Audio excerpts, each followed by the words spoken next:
सपनों के पीछे का रहस्य, चाणक्य के 7 नियम जो बदल देंगे आपकी जिंदगी। एक भावनात्मक शुरुआत। क्या आपने कभी रात के सन्नाटे में अपनी छत की ओर देखते हुए सोचा है कि आपकी जिंदगी कहां जा रही है? क्या कभी ऐसा हुआ कि आपने अपने सपनों को पूरा करने के लिए दिन रात मेहनत की, लेकिन फिर भी वह सपने हाथ से रेत की तरह फिसलते चले गए? शायद आपने भी उस दर्द को महसूस किया हो जब आपके अपने ही लोग, आपके दोस्त, आपके रिश्तेदार, यहां तक कि वह लोग जिन्हें आपने कभी नुकसान नहीं पहुंचाया, आपके खिलाफ हो गए। उनकी आंखों में जलन, उनके शब्दों में कटाक्ष और उनके मन में आपके लिए सिर्फ ईर्ष्या। क्यों? क्योंकि आप कुछ बड़ा करना चाहते थे, क्योंकि आपने हार नहीं मानी। लेकिन सवाल यह है, क्या आप सचमुच जानते हैं कि अपने सपनों को हकीकत में बदलने का रास्ता क्या है? क्या आप जानते हैं कि आपकी वह छोटी छोटी आदतें, वो रोजमर्रा के फैसले आपके दुश्मनों को मजबूत बना रहे हैं? आज मैं आपको एक ऐसी कहानी सुनाने जा रहा हूं, एक ऐसी सीख देने जा रहा हूं जो ना सिर्फ आपके दिल को छुएगी बल्कि आपके दिमाग को भी छोड़ देगी। यह कहानी है चाणक्य की, उस महान गुरु की जिसने एक साधारण लड़के को चंद्रगुप्त मौर्य बनाया, और उनके उन 7 रहस्यों की जो अगर आप समझ लें तो ना सिर्फ पैसा कमाएंगे बल्कि अपने दुश्मनों को भी हैरान कर देंगे। लेकिन याद रखिए, यह रहस्य इतने शक्तिशाली हैं कि इन्हें कभी किसी को नहीं बताना। तैयार हैं? तो चलिए इस सफर की शुरुआत करते हैं। पहला दृश्य, एक आम इंसान की जिंदगी कल्पना कीजिए। एक छोटे से गांव में रहता है रवि की उम्र, 28 साल, सपने बड़े लेकिन जेब खाली। हर सुबह वह अपने पिता की पुरानी साइकिल पर निकलता है, गांव के बाहर खेतों में काम करने, दिन भर पसीना बहाता है। लेकिन शाम को जब घर लौटता है तो उसकी माँ की आंखों में वही सवाल, बेटा कब तक ऐसे ही चलेगा? रवि के पास जवाब नहीं होता, वो बस मुस्कुरा देता है और कहता है, माँ एक दिन सब ठीक हो जाएगा। लेकिन रात को जब वो अपनी चारपाई पर लेटता है तो उसके मन में सवाल उठते हैं, क्या सचमुच सब ठीक होगा? क्या मेहनत ही काफी है? एक दिन गांव में मेला लगता है। रवि वहां जाता है और वहां उसे मिलता है एक पुराना दोस्त, सचिन, जो कभी रवि के साथ स्कूल में पढ़ता था। आज एक बड़ी गाड़ी में आया है, सूट पहने, चमचमाती घड़ी और चेहरे पर वो आत्मविश्वास जो रवि ने कभी अपने आप में नहीं देखा। सचिन रवि को देखकर हंसता है और कहता है, क्या हाल बना रखा है यार, अभी भी खेतों में पसीना बहा रहा है। अरे मेहनत से कुछ नहीं होता, दिमाग लगाना पड़ता है। रवि चुपचाप सुनता है, लेकिन अंदर ही अंदर वह जल रहा होता है। उसे गुस्सा आता है, लेकिन साथ ही एक सवाल भी, क्या सचमुच मेहनत बेकार है? आप में से कितने लोग रवि की जगह खुद को देख रहे हैं? कितने लोग ऐसे हैं जो दिन रात मेहनत करते हैं लेकिन फिर भी लगता है कि जिंदगी वहीं की वहीं अटकी हुई है? और कितने लोग ऐसे हैं जो अपने आसपास सचिन जैसे लोगों को देखकर जलते हैं लेकिन समझ नहीं पाते कि आखिर वह कर क्या रहे हैं जो हम नहीं कर पा रहे हैं। दूसरा दृश्य, चाणक्य का परिचय। रवि की कहानी अभी रुकती नहीं। एक रात जब वह उदास मन से अपने खेत से लौट रहा था, उसे रास्ते में एक बूढ़ा साधु मिला। साधु की आंखों में एक अजीब सी चमक थी, जैसे वह रवि के मन की हर बात को पढ़ सकता हो। साधु ने रवि को रोका और कहा, बेटा उदास क्यों है? जो चाहिए वह पास है, बस उसे देखने की नजर चाहिए। रवि ने कहा, बाबा मेहनत करता हूं लेकिन कुछ बदलता नहीं, लोग मुझसे आगे निकल जाते हैं। साधु मुस्कुराया और बोला, कभी चाणक्य को पढ़ा है? रवि ने माथा ठोका, वह तो किताबों में राजा महाराजाओं की बातें हैं, मुझ जैसे गरीब का क्या लेना देना? साधु हंसा और बोला, चाणक्य कोई जादूगर नहीं था बेटा, वह एक ऐसा इंसान था जिसने समझ लिया था कि दुनिया कैसे चलती है। उसने 7 ऐसे रहस्य खोजे जो पैसा, शक्ति और सम्मान दिला सकते हैं। लेकिन इन रहस्यों को समझने के लिए पहले अपने मन को तैयार करना पड़ता है। क्या तुम तैयार हो? रवि ने हाँ में सिर हिलाया और उस रात साधु ने उसे पहला रहस्य बताया। पहला रहस्य, अपनी योजना किसी को ना बताई। साधु ने कहा, रवि पहला रहस्य है, अपनी योजना किसी को मत बताना। तुम जो करना चाहते हो, वह सपना जो तुम्हारे सीने में धक रहा है, उसे अपने तक रखो। क्यों? क्योंकि दुनिया में 2 तरह के लोग हैं, एक वो जो तुम्हारी कामयाबी से जलते हैं और दूसरे वो जो तुम्हें नीचे खींचना चाहते हैं। अगर तुमने अपने प्लान सबको बता दिए तो वह लोग उसे तोड़ने की कोशिश करेंगे। रवि ने पूछा, लेकिन बाबा अपने दोस्तों को भी नहीं? साधु ने कहा, दोस्त भी इंसान हैं बेटा, आज वह तुम्हारे साथ हैं, कल वह तुम्हारे खिलाफ हो सकते हैं। क्या तुमने कभी देखा नहीं कि लोग पहले तारीफ करते हैं और फिर मौका मिलते ही पीठ में छुरा घूंपते हैं? रवि को सचिन की बात याद आई। उसने सोचा, शायद सचिन को पता होता कि मैं भी कुछ बड़ा करने की सोच रहा हूं तो वह और ज्यादा मजाक उड़ाता। आपके साथ भी ऐसा हुआ है ना? कभी किसी को अपने सपने बताए और फिर उसने आपका मजाक उड़ाया, या उसने आपकी योजना किसी और को बता दी और वह सपना अधूरा रह गया। चाणक्य कहते थे, अपने इरादों को छुपाओ और अपने कदमों को तेज करो। यह पहला रहस्य है जो आपको अपने दुश्मनों से बचाएगा। रवि का पहला कदम और दूसरा रहस्य। उस रात साधु की बातें रवि के मन में गूंजती रहीं। पहला रहस्य, अपनी योजना किसी को मत बताना, उसके लिए एक नई रोशनी की तरह था। अगली सुबह जब वह खेत की ओर निकला तो उसने ठान लिया कि अब वह कुछ अलग करेगा। लेकिन क्या उसके पास ना तो पैसा था ना कोई बड़ा मौका। फिर भी उसने अपने मन में एक छोटा सा प्लान बनाया।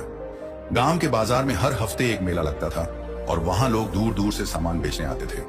रवि ने सोचा, क्यों ना मैं भी कुछ बेचूं, कुछ ऐसा जो लोग खरीदना चाहें। उसने अपनी माँ से बात की और थोड़े से उधार के पैसों से कुछ मिट्टी के बर्तन खरीदे। उसका प्लान था कि वह इन्हें मेले में बेचेगा। लेकिन इस बार उसने किसी को नहीं बताया, ना अपने दोस्तों को ना अपने पड़ोसियों को। उसने पहला रहस्य याद रखा। मेले के दिन वो सुबह जल्दी उठा, बर्तनों को साइकिल पर लादा और बाजार की ओर चल पड़ा। रास्ते में उसे सचिन मिला। सचिन ने हंसते हुए कहा, अरे रवि, ये क्या ढो रहा है, कहीं बर्तन बेचने तो नहीं जा रहा? रवि ने मुस्कुराकर कहा, नहीं यार, बस माँ के लिए कुछ ले जा रहा हूँ। सचिन हंसा और चला गया। रवि ने मन ही मन सोचा, अच्छा हुआ मैंने सच नहीं बताया। मेले में रवि ने अपनी छोटी सी दुकान लगाई। पहले तो लोग बस देखते रहे, लेकिन फिर एक औरत आई। उसने एक बर्तन हाथ में उठाया और बोली, कितने का है? रवि ने कीमत बताई। वो थोड़ा झिंका, क्योंकि उसे डर था कि कहीं महंगा ना लगे। लेकिन उस औरत ने बिना कुछ कहे 2 बर्तन खरीद लिए। धीरे धीरे और लोग आए और शाम तक रवि के सारे बर्तन बिक गए। पहली बार उसके हाथ में अपने कमाए हुए पैसे थे। 50 रुपये छोटी रकम, लेकिन रवि के लिए यह एक नई शुरुआत थी। वह खुशी से घर लौटा और माँ को पैसे दिखाए। माँ की आंखों में आंसू आ गए। उसने कहा, बेटा ये तो बस शुरुआत है। उस रात रवि को नींद नहीं आई।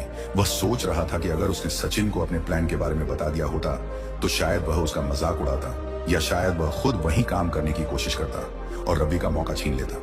पहला रहस्य काम कर गया था, लेकिन अभी सफर लंबा था। अगली रात साधु फिर मिला। दूसरा रहस्य, मेहनत को दिमाग से जोड़ो। साधु ने रवि को देखकर मुस्कुराया और कहा, बेटा देखा, पहला रहस्य काम कर गया, लेकिन अब दूसरा रहस्य समझो। मेहनत करो लेकिन उसे दिमाग से जोड़ो। जो लोग सिर्फ पसीना बहाते हैं वह मजदूर बनकर रह जाते हैं, दिमाग लगाते हैं वह मालिक बनते हैं। रवि ने कहा, बाबा मैं तो मेहनत करता हूँ, खेत में काम करता हूँ, अब बर्तन बेचे, लेकिन ये तो छोटी बातें हैं, बड़ा कैसे करूं? साधु ने कहा, सुनो, मेहनत वही कीजिए जो आपको आगे ले जाए। तुमने बर्तन बेचे, अच्छा किया, लेकिन अब सोचो, क्या हर बार बर्तन खरीद कर बेचना ही काफी है?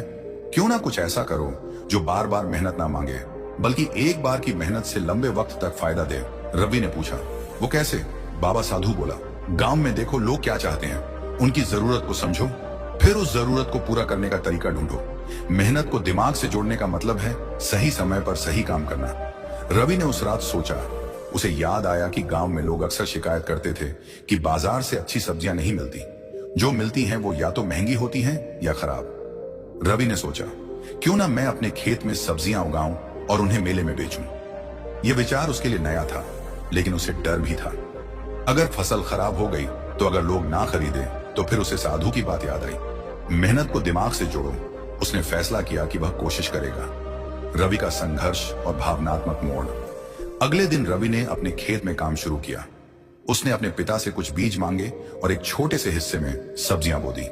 दिन रात मेहनत की, पानी देना, खाद डालना, कीड़े हटाना, सब कुछ उसने अकेले किया। लेकिन कुछ दिनों बाद बारिश हुई, तेज बारिश। रवि का खेत पानी से भर गया। जो थोड़ी बहुत फसल उग रही थी वह बर्बाद हो गई। रवि खेत के किनारे बैठकर रोने लगा। उसे लगा, शायद मैं कुछ बड़ा करने लायक ही नहीं हूं। शायद सचिन सही था। उसी वक्त उसकी माँ आई। उसने रवि को गले लगाया और कहा, बेटा हार मत मानो। जो लोग बड़े बनते हैं वो बार बार गिरते हैं, लेकिन वो उठते भी हैं। माँ की बात सुनकर रवि के मन में फिर से हिम्मत आई। उसने सोचा, शायद यह मेरा इम्तिहान है। उसने दोबारा कोशिश करने का फैसला किया। इस बार उसने दिमाग लगाया। उसने गांव के एक बूढ़े किसान से सलाह ली और जाना कि बारिश से बचने के लिए खेत में नालियां कैसे बनानी चाहिए। उसने फिर से बीज बोए, लेकिन इस बार उसने सावधानी बरती। कुछ हफ्तों बाद फसल तैयार हुई। हरी भरी सब्जियां, टमाटर, भिंडी, पालक। रवि ने उन्हें मेले में बेचा। इस बार उसे 200 रुपये मिले। लोग उसकी तारीफ करने लगे। एक आदमी ने कहा, रवि, यह सब्जियां तो शहर से भी अच्छी हैं, अगली बार और लाना। रवि की आंखों में चमक थी। उसे लगा कि दूसरा रहस्य भी काम कर गया।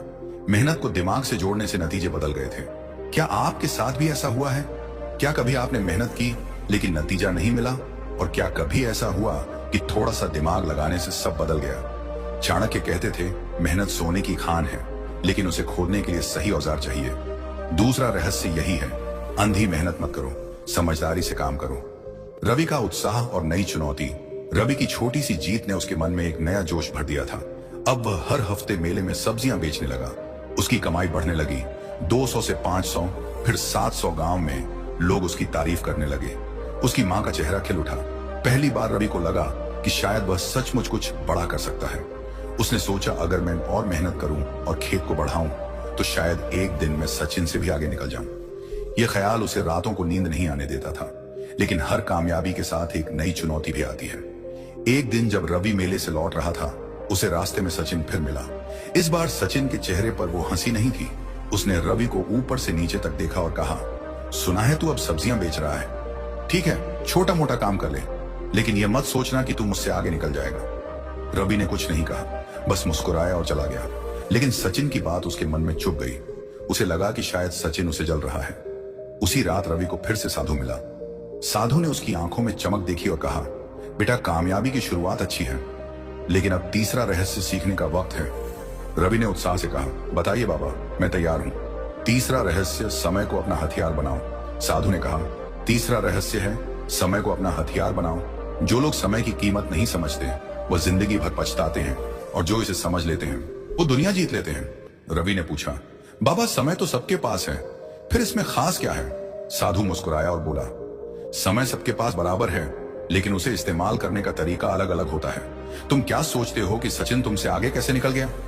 रवि ने कहा, शायद उसके पास पैसा था, मौके थे।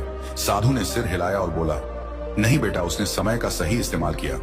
जब तुम खेतों में पसीना बहा रहे थे, वो बाजार में लोगों से मिल रहा था, रास्ते बना रहा था। मेहनत जरूरी है, लेकिन सही वक्त पर सही काम करना उससे भी जरूरी है। साधु ने आगे कहा, अब तुम्हें सोचना है अपने काम को बड़ा करने का सही समय कब है।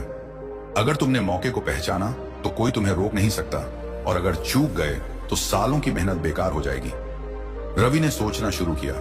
उसे याद आया कि गांव में लोग अक्सर सर्दियों में सब्जियों की कमी की शिकायत करते थे। गर्मियों में तो खेतों में कुछ ना कुछ उग जाता था, लेकिन सर्दियों में ज्यादातर लोग बाजार पर निर्भर रहते थे।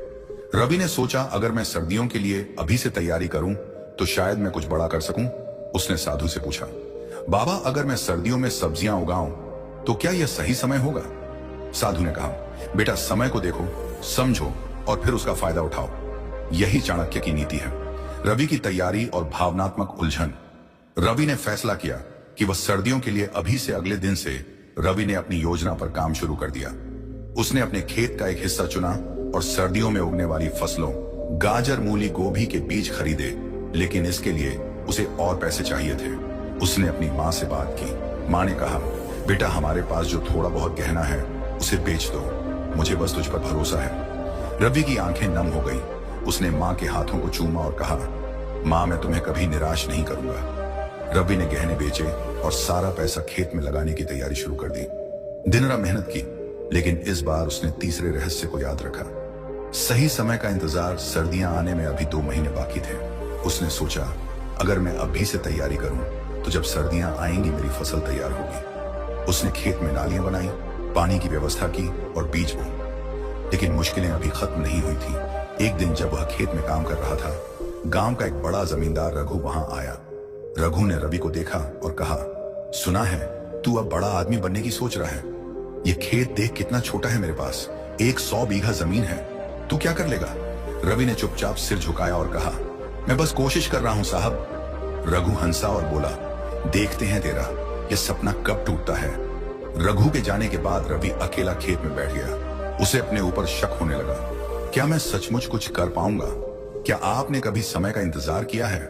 क्या कभी ऐसा हुआ कि आपने सही वक्त का फायदा उठाया और सब बदल गया? चाणक्य कहते थे, समय सबसे बड़ा शिक्षक है, लेकिन यह अपने शिष्यों को मारकर सिखाता है। तीसरा रहस्य यही है, समय को समझो, उसका इंतजार करो और फिर उसे अपना हथियार बनाओ। रवि ने ऐसा ही किया और उसका नतीजा क्या हुआ वह आगे की कहानी में पता चलेगा। रवि की प्रगति और नया मोड़। समय बीतता गया। रवि की मेहनत रंग लाई। सर्दियां आई और उसके खेत में हरी भरी सब्जियां तैयार थी। जब वो मेले में इन्हें लेकर गया तो लोगों की भीड़ लग गई। गाजर, मूली, गोभी, सब कुछ इतना ताजा और सस्ता था कि लोग रवि की तारीफ करते नहीं थक रहे थे। उस दिन उसने 1500 रुपए कमाए। पहली बार रवि के हाथ में इतने पैसे आए। वह घर लौटा और माँ को पैसे दिखाए। माँ ने उसे गले लगाया और कहा, बेटा मुझे पता था कि तू कर दिखाएगा। रवि की आंखों में खुशी के आंसू थे। उसे लगा कि शायद अब उसकी जिंदगी बदलने वाली है। गांव में रवि का नाम होने लगा। लोग कहने लगे, देखो रवि ने तो कमाल कर दिया। पहले खेत में मजदूरी करता था, अब अपना काम शुरू कर दिया। लेकिन हर कामयाबी के साथ जलन भी बढ़ती है। सचिन को यह बात बर्दाश्त नहीं हुई। एक दिन वह अपने दोस्तों के साथ रवि के खेत पर आया। उसने मजाक में कहा, अरे रवि तू तो बड़ा साहूकार बन गया, अब तो तुझे हम जैसे गरीबों से बात करने का वक्त भी नहीं होगा। रवि ने हंसकर टाल दिया, लेकिन सचिन के लहजे में कुछ ऐसा था जो रवि को परेशान कर गया। उसी रात साधु फिर मिला। उसने रवि की प्रगति देखी और कहा, बेटा तुमने समय का सही इस्तेमाल किया, लेकिन अब चौथा रहस्य सीखने का वक्त है। रवि ने उत्साह से कहा, बताइए बाबा, मैं हर रहस्य से कुछ नया सीख रहा हूं। चौथा रहस्य सही लोगों का चुनाव करो। साधु ने कहा, चौथा रहस्य है सही लोगों का चुनाव करो। तुम्हारी कामयाबी इस बात पर निर्भर करती है कि तुम अपने आसपास किन लोगों को रखते हो। जो लोग तुम्हें प्रेरणा दें, जो तुम्हारी मेहनत को समझे, वही तुम्हारे साथी होने चाहिए। और जो लोग तुमसे जले, जो तुम्हें नीचे खींचे, उन्हें दूर रखो। रवि ने पूछा, बाबा लेकिन यह कैसे पता चलेगा कि कौन सही है और कौन गलत? साधु ने कहा, लोगों को उनके शब्दों से नहीं, उनके कर्मों से परखो।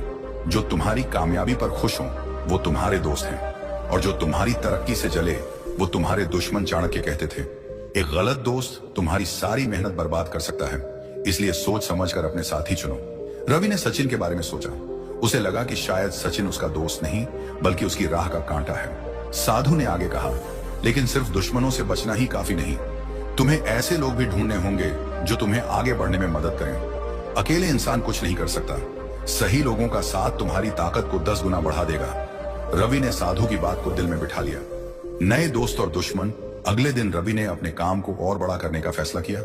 उसने सोचा कि अगर वह गांव के बाहर के बाजारों में सब्जियां बेचे तो उसकी कमाई और बढ़ सकती है, लेकिन इसके लिए उसे मदद चाहिए थी।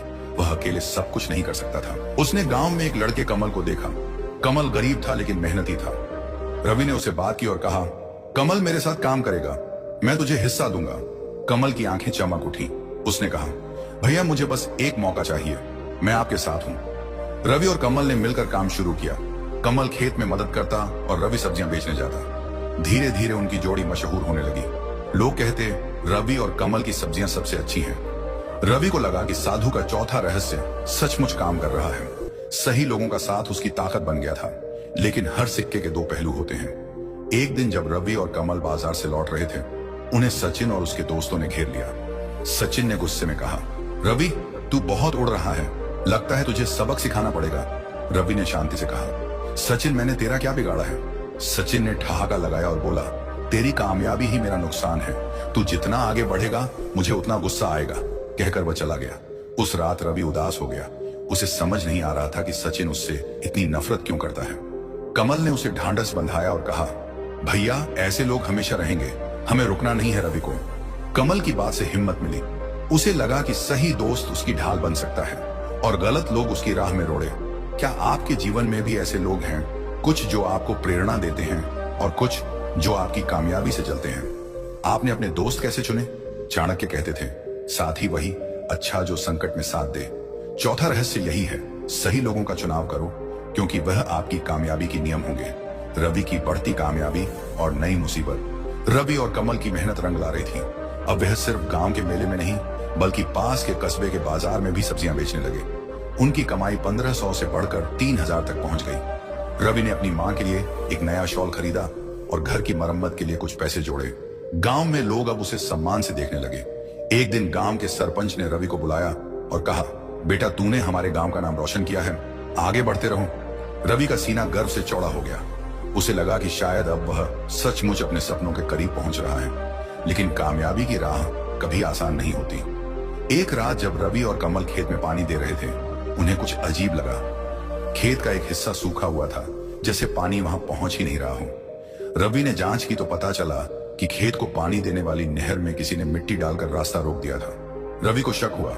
उसने कमल से कहा, यह किसी की शरारत है।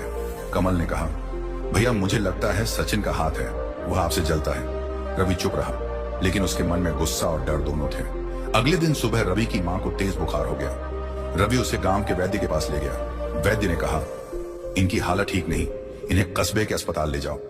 रवि घबरा गया। उसने कमल से कहा, तू खेत संभाल, मैं मां को लेकर जाता हूं। अस्पताल में डॉक्टर ने बताया कि मां को निमोनिया है और इलाज में वक्त लगेगा। रवि के पास जितने पैसे थे वो इलाज में लग गए। वो उदास होकर मां के बिस्तर के पास बैठ गया। मां ने उसका हाथ पकड़ा और कहा, बेटा मैं ठीक हो जाऊंगी, तू हिम्मत मत हारना। रवि की आंखों से आंसू छलक पड़े। उसे लगा कि सब कुछ एक साथ बिखर रहा है। उसी रात साधु फिर मिला। उसने रवि की परेशानी देखी और कहा, बेटा ये वक्त तुम्हारा इम्तिहान है, अब 5वां रहस्य सीखने का समय है। रवि ने थकी आवाज में कहा, बाबा क्या बचा है, सब कुछ खत्म हो रहा है। 5वां रहस्य, धैर्य की शक्ति। साधु ने कहा, 5वां रहस्य है, धैर्य की शक्ति को समझो। जो लोग मुसीबत में टूट जाते हैं वह कभी बड़े नहीं बनते, और जो लोग धैर्य रखते हैं वह हर तूफान को पार कर जाते हैं। रवि ने कहा, बाबा लेकिन मेरी मां बीमार है, मेरा खेत बर्बाद हो रहा है, मैं कितना धैर्य रखूं। साधु ने जवाब दिया, धैर्य का मतलब हाथ पर हाथ रखकर बैठना नहीं, धैर्य का मतलब है संकट में भी सही फैसले लेना, हिम्मत ना हारना। चाणक्य कहते थे, जो इंसान धैर्य रखता है उसके लिए समय खुद रास्ता बना देता है। साधु ने आगे कहा, तुम्हारी मां की बीमारी एक इम्तिहान है, खेत की मुसीबत एक चुनौती है। अगर तुमने अभी हार मान ली तो तुम्हारा सारा संघर्ष बेकार हो जाएगा, लेकिन अगर तुमने धैर्य रखा तो यह वक्त भी गुजर जाएगा। रवि ने साधु की बात सुनी और मन ही मन ठान लिया कि वह हार नहीं मानेगा। रवि का संघर्ष और भावनात्मक जीत। अगले दिन रवि ने कमल को बुलाया और कहा, हमें खेत ठीक करना है भी चलता रहेगा। कमल ने कहा, भैया मैं आपके साथ हूं। दोनों ने मिलकर नहर की मिट्टी हटाई और पानी का रास्ता साफ किया। रवि ने गांव के कुछ लोगों से उधार लिया और मां के इलाज का इंतजाम किया। दिन रात वह अस्पताल और खेत के बीच दौड़ता रहा। कई रातें ऐसी बीती जब वह सो नहीं पाया।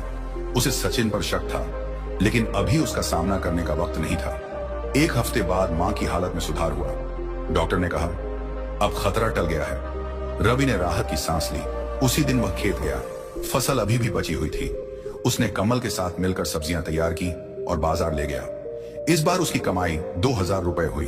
वो पैसे लेकर मां के पास गया और कहा, मां यह तुम्हारे लिए, तुम ठीक हो जाओ, बस मेरे लिए यही काफी है।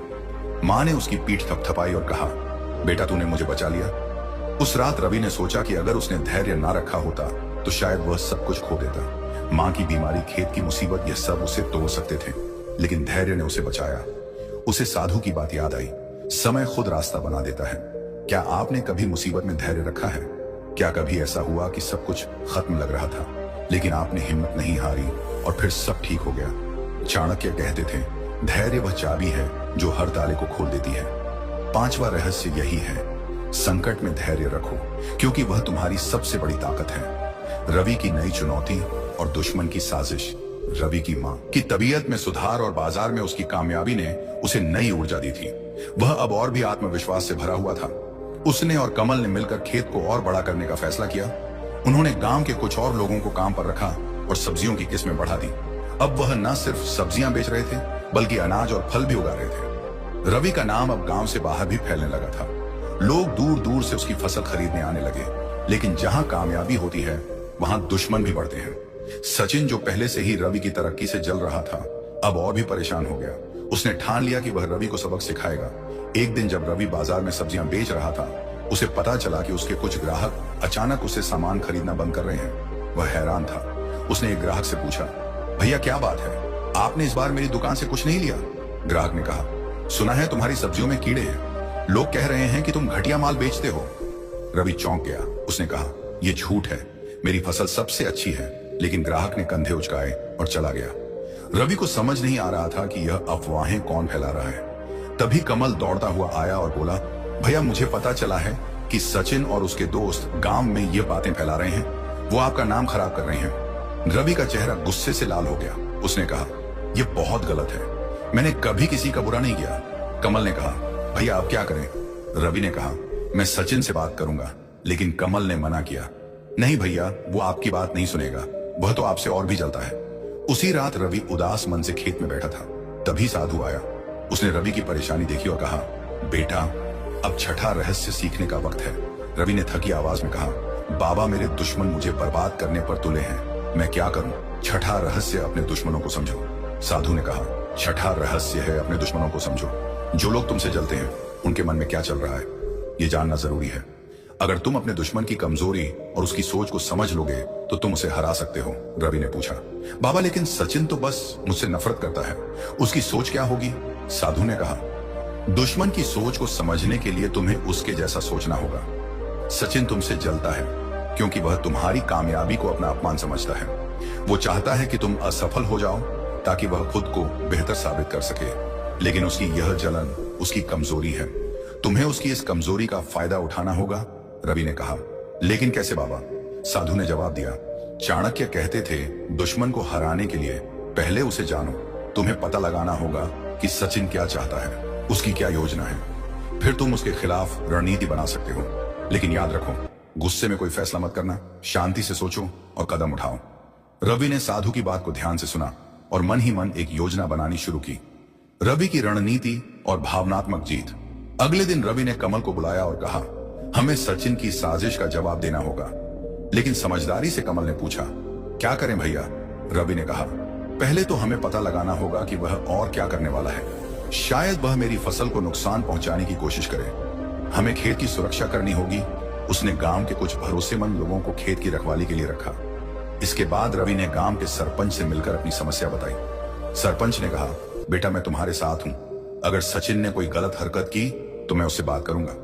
रवि को थोड़ी राहत मिली। फिर उसने बाजार में अपने ग्राहकों से मिलकर सचिन की अफवाहों का खंडन किया। उसने कहा, आप खुद देख लीजिए, मेरी फसल सबसे अच्छी है। अगर किसी को शक हो तो वह मेरे खेत पर आकर देख सकता है।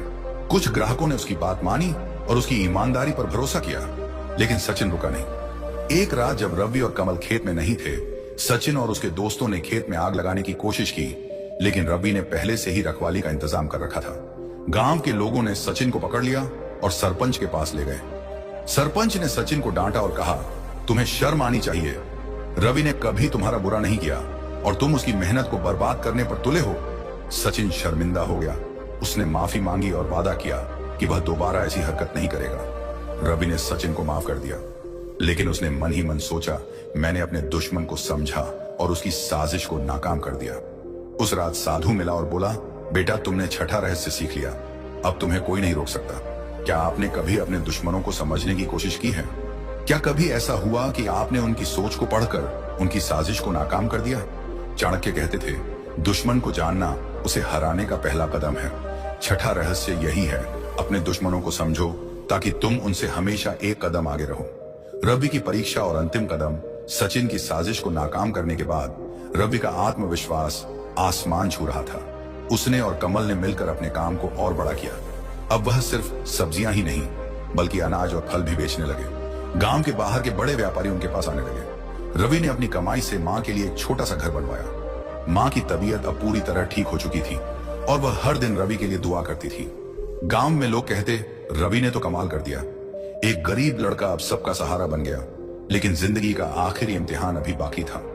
एक दिन कस्बे का एक बड़ा व्यापारी हरीलाल रवि के पास आया।